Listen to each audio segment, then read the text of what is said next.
Thank you for being here, Mr. Thank you. Arjun. If you were to quickly take us through, if you took to advertising quite early, I remember that, right? Uh, so if Mr. Arjun is a third generation uh, entrepreneur now, right? Correct. And so I think while agarbattis have been a constant, what is the kind of production you have now? Just to give me a sense. We are at about 12 billion Agarbatti sticks a year, but I'd like to say we help about 6 billion prayers because one prayer is two Agarbatti sticks. So Is that right? 6 billion prayers. Wow. 6 billion prayers. That's a lot of prayers. Has it always been two agarbattis, or is it a standard like you used always? Well, I like it to be more, Of but course. typically an Indian prayer is two Agarbatti sticks. Really? Yeah. Okay. All right. So, if you were to quickly go through, the major phases of the brand, let's say, do you see 2, 3, 4 major phases like that? Yeah, I think our brand evolved with the country. We are probably among the first startups post-independence. Grandfather started the business in 1948, immediately after India got independence. So the first phase would have been from 1948 to about 1960, 62, then 62 to 82, and then 82 to 2000, and post-2000. So probably 4 phases, and marketing challenges, market dynamics, socio-economic changes in the country, all of them went hand in hand. So Yeah, okay. So in fact, one of the questions I did have for you is that, the product is so deeply woven into the local culture, right? What are the so there are the normal challenges, marketing challenges that all products have. What are the special challenges for a product like this when it comes to advertising and promotion of the brand? And how important has the local language been for you in terms of advertising? I think for us, the language that we speak is fragrance and prayer, which is all-encompassing and kind of personifies freedom and hope. So if you look at why the word cycle, this was in 1949 when grandfather created the first product. So just to give you all a background, Agarbatti is kind of a commodity product, more or less. It was no different in 1948-49. Grandfather started the business. Agarbatti was sold in a tin box with about 100 sticks inside. Almost all the money was spent on packaging and not much on quality of fragrance. So he imported books from France. It took him 18 months to get books, set up a perfumery lab, and created our own fragrances. He believed that the core of any agarbatti is the fragrance, and he wanted to differentiate through fragrances. And hence, the first product that he launched became an instant success. The industry had not seen such a product. He did a lot of BTL activity, as we would call, to promote the product. There are a lot of stories there. And then in 1950, when he launched, when he went into the stores, people started to identify the product by the color of the packaging. And that's when he said, I need to have a brand that is agnostic of language in India, that unifies everybody. And that's how he came up with the word cycle, because a cycle is called a cycle in every language in India. No matter where you go, there's no local language, there's no different way to communicate it. A symbol is very, very easy to understand, personifies hope, it's powered by your own will, it's eco-friendly, just like how prayer is and God is. It's same for everyone. And that's how we came up with the word cycle. And the first advertising tagline that we had in 1950 was Cycle Brand Agarbatti, as simple and affordable like a cycle. And that was the first tagline he had in 1951. The first ad he took out was in 1952 to get dealers to come to get our product. And then the rest is history. We were the first ones to actually advertise in Ceylon radio as well. Oh, really? Yeah. So okay. You said that there are a lot of interesting stories around the BTL activities. Could you narrate one or two? I'm sure they'll be interesting. Yeah, I think one of the stories, I've talked about it in many forums as well. What grandfather did, typically there were 100 sticks for 1 rupee. The product that he launched was 25 sticks for 1 rupee. It was super premium in those days. So when he went to an outlet to sell the product, the first time he was doing it himself. He was going shop to shop and selling, as was the case in 1949, so 1950. So when he went to the stores, they said, we are not getting it. It's too expensive. Nobody's going to pay for it. So he said, I'm not coming here to sell it. I'm just going to light 1 stick in each shop. So he went about lighting a stick in every shop, 50 shops in the beat. The next day when he went back to the shop, the shopkeeper said, at least 10% of them said, people were asking for it, can you give me the product? He said, no, I'm not going to give you the product. You can't afford it. So the second day he changed his communication. He said, you can't afford it, but I'm going to light 2 sticks this time. So he lit 2 sticks. The subsequent day when he went, the third day, he got even more inquiries. Almost 25% of the store said, people who came here wanted it, they loved the fragrance, and we want the product. He said, I'm still not going to give it to you. I'm just going to give you 1 pack, take it home and light it at home, and then come back to me afterwards. So he gave packs to all the 50 stores. They took it home, lit it at home, enjoyed it. He didn't go back to the market for 5 days. He went subsequently the next Wednesday. When he went there, like they say, no, it was dhamaka ho gaya tha dukaan pe. So every shopkeeper said, my wife likes it, I want it now, right? And so that's how he placed the product. Sampling is what he realized is the best form of advertising. And that was the first product that we launched, Cycle Sugandha Mallika. It's become a legendary brand today. And that's how we launched the product. Fabulous. Great story. Or take it home. Huh? The wife will figure out the rest. So one of the things I was asking is that when you look at advertising for a product which has very strong religious connotations, how are there any limitations that poses? I mean, is there something you have to watch out for which would not be typical in a in a normal product category? I think you need to, whenever you work with an agency, you need to always ensure that the creative team stays within the boundaries of what is your brand ethos and values. But there's no limitation to hope, freedom. That's what prayer actually gives you. Correct. Right? So the various campaigns we have done, we've gone to the extremes in quite a few things, but we've also made sure that we stay within the boundaries as much as possible, even though my dad never wanted me to do that. Your dad never wanted you to do what? I'll just give you an example. Cycle 3-in-1 is our fastest selling and our highest selling Agarbatti brand. And Dad created that in 1981. The story is again very interesting. Our Sugandha Mallika sales had slowly started to slow down in a few markets. They went into the stores. As is the case, I think spending time in the market, there's nothing like it. So all of you marketing guys, don't listen to your planners as much. Please go spend, even creative guys, please spend time in the market as much as you can. Account managers, more than anybody else, should spend more time in the market. That being said, Dad always believed spending time in the market is important. One of the feedbacks he got is consumers now want to try something different, but they'll try something else 2 times and then come back to Sugandha Mallika. So he said, then why don't I give them 3 different fragrances in 1 pack itself? So that then they keep changing within that. So that's how Cycle 3-in-1 came about. It was a genius idea. 3 different fragrances in 1 pack. Fabulous. Yeah. And it has continued to do well since. Yeah, it is the largest sold Agarbatti brand in the world today. So that's really fabulous. Yeah, so these, when you create something that is very personalized yet mass, this is all before the word masstige and all of those came in. This was in 1981. So today it's the highest selling product for us as well. You also took to television quite early, didn't you? Yeah, we did. Radio and television, extremely important. I think my dad's an engineer with an MBA, but quite a few of the creative thinking has come from him.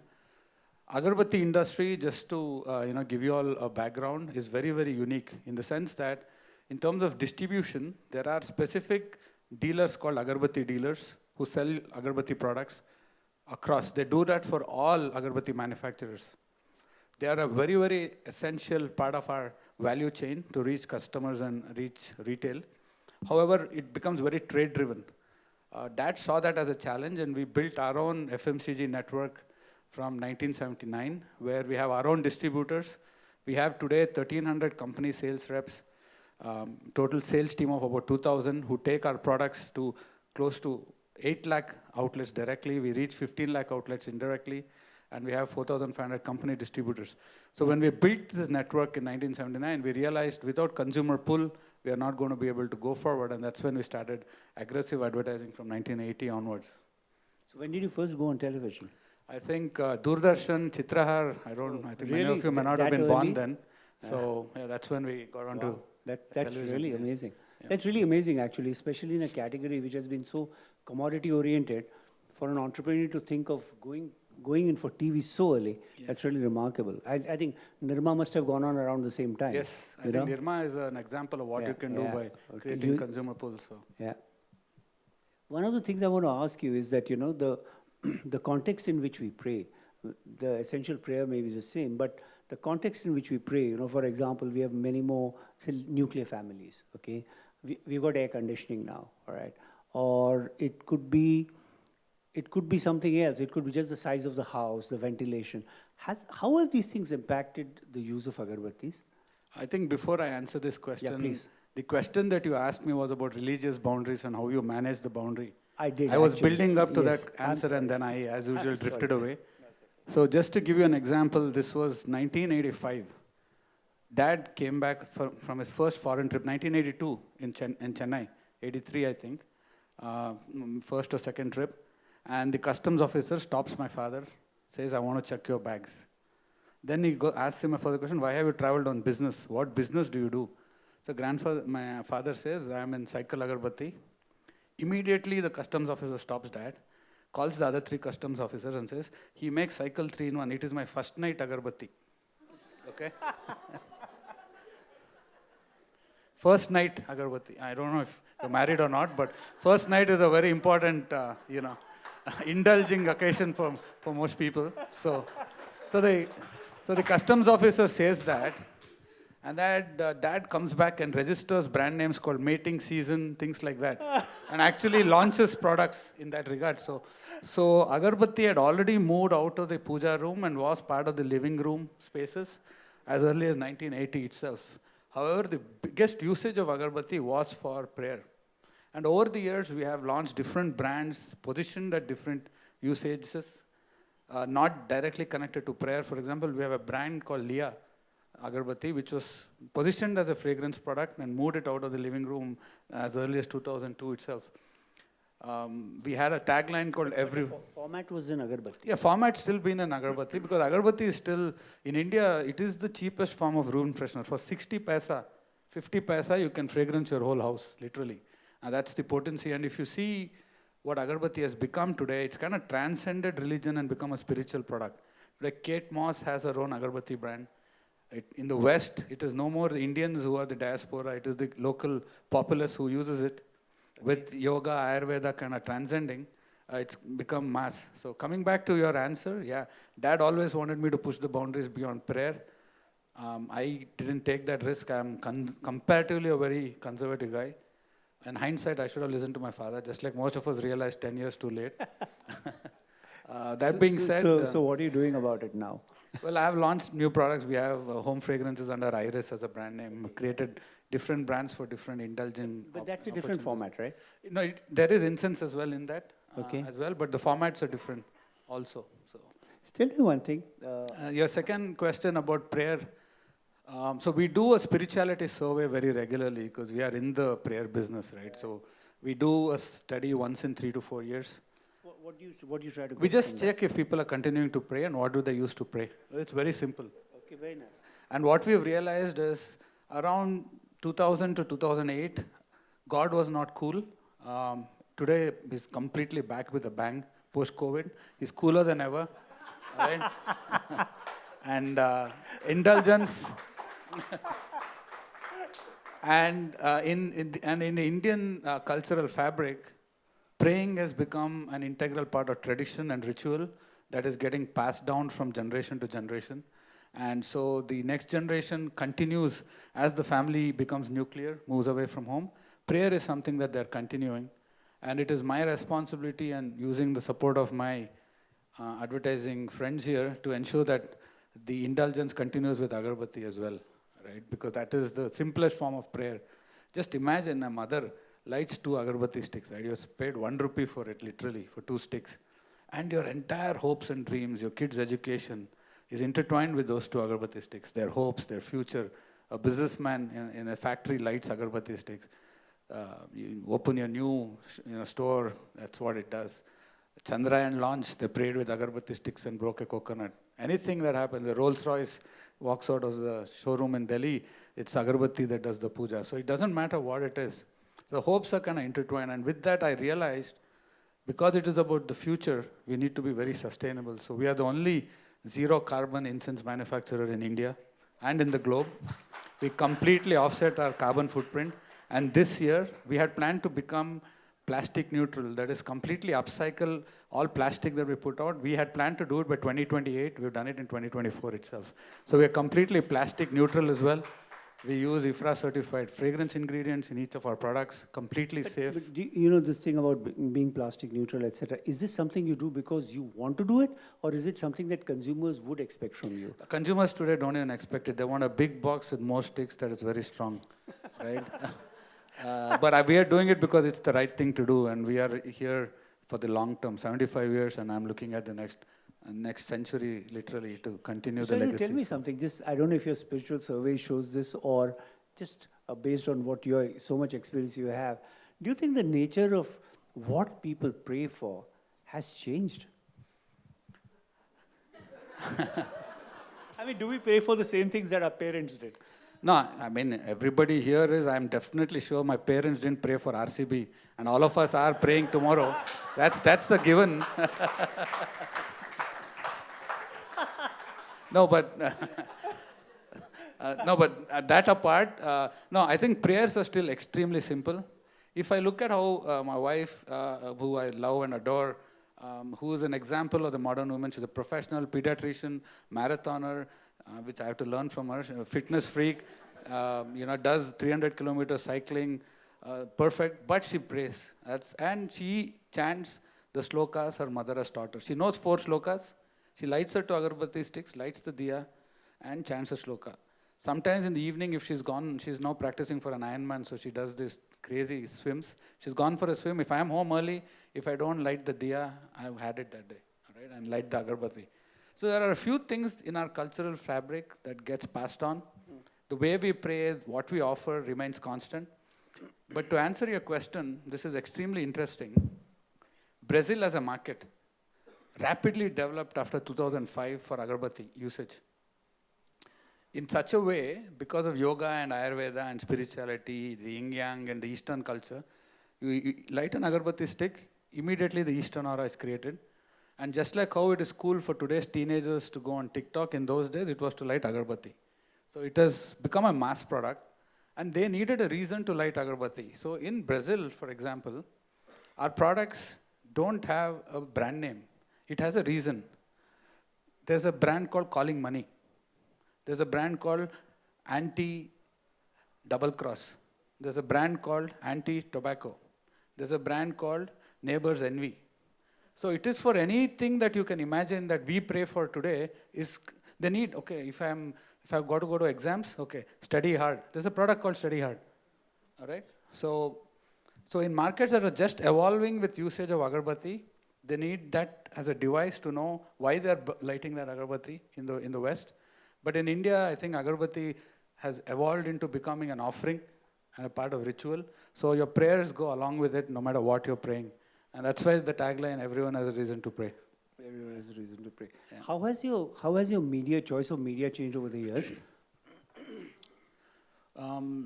Dad was a vehement believer in media.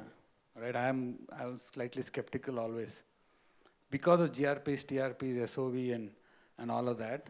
But and of course press with ABC and other media, you all understand, you're all in the business. But he believed constant communication, recall is always critical. But as it has become today, branding and performance were issues that I always fought with, because ultimately creative minds can go wherever, but you always have a budget and you also have to deliver sales, right? But over the years, I have now realized that there is no second guessing media communication through television. You identify your TG, you focus in the right way, stay consistent, slightly emotive, creative, with a reason to buy. If you're able to communicate, it's a done deal. Even today, I strongly believe in it. So I've continued to be present on television, GEC predominantly, catering to my SEC audience. However, cricket is something you can't ignore in India, and our foray into cricket has been phenomenal for us. It's a story in itself. Just briefly, like how did it start? So we wanted to be in cricket, right? I mean, everybody wants to be part of cricket, and that's a no-brainer. So this was 2003 or 4, India's tour, Pakistan's tour of India for the first time after 10 years. It was telecasted on 10 sports. Just like how we all are now praying for RCB, I was praying for India's victory that morning, and matches are going to start day after tomorrow, literally. I get a call that night from media agency saying that, sir, you're going to get a call from 10 Sports. You can decide what you want to do. 10 Sports calls us directly, says, we had a Korean brand that had committed to take the title sponsorship. They have backed out. And in one day, we can't find anybody who will take a decision over a phone call. With no creatives in place, with nothing in place. So we're calling everybody, are you interested? I said, what are you offering? So they gave me a 40% discount, and I negotiated down to 70 and said, right now if you say yes, I'll say yes. So my annual budget, literally, I put in that one series. All right, this is in 2004. And that was when Sehwag hit those insane number of runs. So we took Super 4, Super 6s, 10 Red Alert, 10 Sport Act. I said, whatever properties you have that you have not sold, you have to give it to me. So being, I wouldn't want to say, a family business boy, I said, okay, this is my opportunity to squeeze. You seldom get an opportunity to squeeze media agencies. You all know that. So almost never, literally, right? So I said, yeah, but the paisa was sold after that, so there's no question. But that gave us unbelievable visibility. Suddenly the brand elevated. There was Airtel, there was Hero, there was Cycle, right? In a national space. What it did is my team and my trade got tremendous confidence in the brand. And we've continued with the cricket. We've selected careful properties. For example, the third umpire branding, out or not out decision always carries everyone as a reason to pray on it. So even today we are on cricket because of that. Okay, folks, we have 4 minutes. But keep it short. Identify yourself, identify your company, and launch your question. Come. Oh, with languages, so today Cycle 3-in-1 in Karnataka has Kannada written, 3-in-1 is written in Kannada. In Tamil Nadu, it's written in Tamil. In Kerala, it's written in Malayalam. In Andhra Pradesh, it's written in Telugu. But about your advertising? Advertising is local. It's localized. And and another thing that I follow vehemently is all creative agencies pitch a 30-seconder and then do a down edit. I don't agree to that. I said do a 15-seconder and then do a separate 30-seconder. Write me a script for 15 seconds only, right? And we do it in the local language itself. We don't do dubbing most of the time. Super. Yeah, please, go ahead.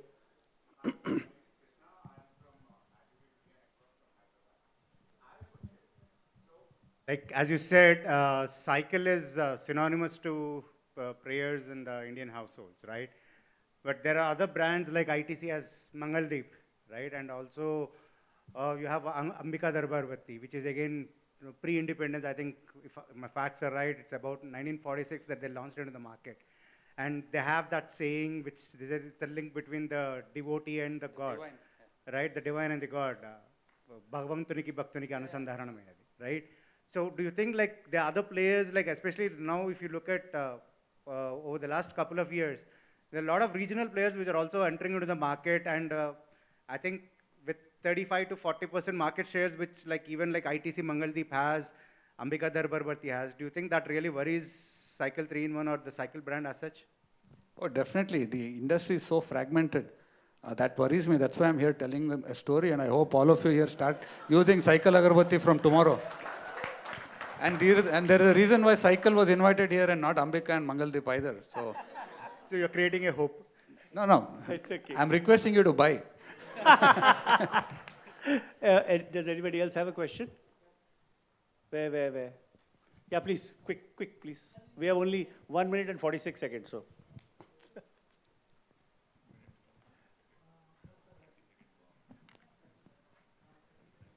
Hello. Yeah, this is Divnay from ClearTax. I head marketing there. Good to hear from you, sir. One thing which I want to understand from you, as a new age segment into business, you have been traditionally believing in media. What is your look with respect to social and digital media? No, it's extremely important to be present on social. I spent almost 3-4 years going behind likes and followers, which was a stupid thing to do. Please don't do that. By the way, I use ClearTax for our GST, so thank you very much. We had initial troubles, but phenomenal product. Congratulations for that. I hope I get a discount in the next AMC. All right, that being said, I think I made a mistake initially of going to try to acquire new customers using social. As a big brand who's already in brick and mortar, I should have spent all my energy behind actually increasing loyalty with my existing consumer base, 6 billion prayers, which is what I've now repositioned my entire social media to do. So as to, so it depends on what your objective is. You define it right.